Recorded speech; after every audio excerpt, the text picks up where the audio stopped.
then divorce, the house would be hers, but if she dared to reveal their marriage to anyone, she'd have to compensate him for emotional damages from the start. The CEO had assumed she was after his money. He saw women like her all the time, opportunists looking for an easy life. The moment they signed the marriage certificate, he made himself clear this was not a real marriage. If she crossed the line, there would be consequences. Little did he know, the woman wasn't interested in him at all. She had only married him to fulfill her dying grandfather's last wish. Beyond that, she didn't care. The next day, she buried her grief and arranged her grandfather's funeral. Just as she was processing the loss, a lawyer pulled her aside and revealed that her grandfather had transferred his entire fortune to her name. The news sent shockwaves through her estranged father. He had ignored her all her life, but now that she had something valuable, he demanded his share. His outburst at the funeral turned into a scene, one that the CEO happened to witness when he arrived to pick her up. Watching the chaos unfold, the CEO realized just how messy this woman's life was. A greedy father, a dramatic family wanted no part in it. After handling the inheritance, the woman moved into his house. However, the housekeeper, unimpressed by her cheap clothing and ordinary presence, assumed she wouldn't last, treating her with barely concealed disdain. The housekeeper left on vacation, casually telling the woman to handle dinner herself. Alone in a massive house, she settled for her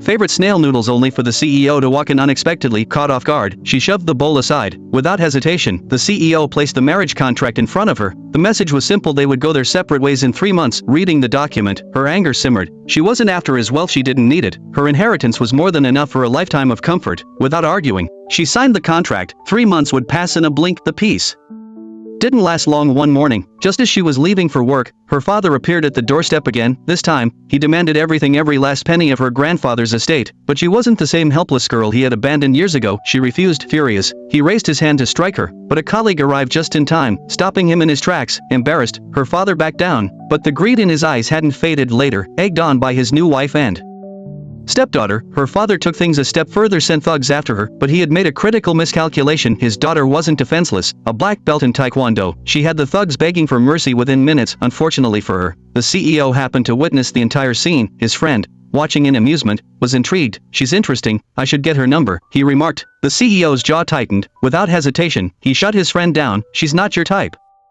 His friend smirked. "Oh, then is she yours?" The CEO answered by kicking him out of the car. Later, something gnawed at him. The luxury car she had been driving, it didn't make sense. Suspicious, he ordered his assistant to find out who it belonged to. When the results came back, they surprised him. The car wasn't hers, it belonged to the eldest son of the Su family. She wasn't struggling, she wasn't desperate. Then why had she agreed to the marriage? Unable to resist his curiosity, he confronted her calmly. She explained she was best friends with the Su family's eldest daughter. The car was simply borrowed. Something about her irritated him. He fired the housekeeper that same day. No one in his house would disrespect his wife, even if their marriage was just a contract. She thanked him, but her words were clipped. "I can handle things myself." Her independence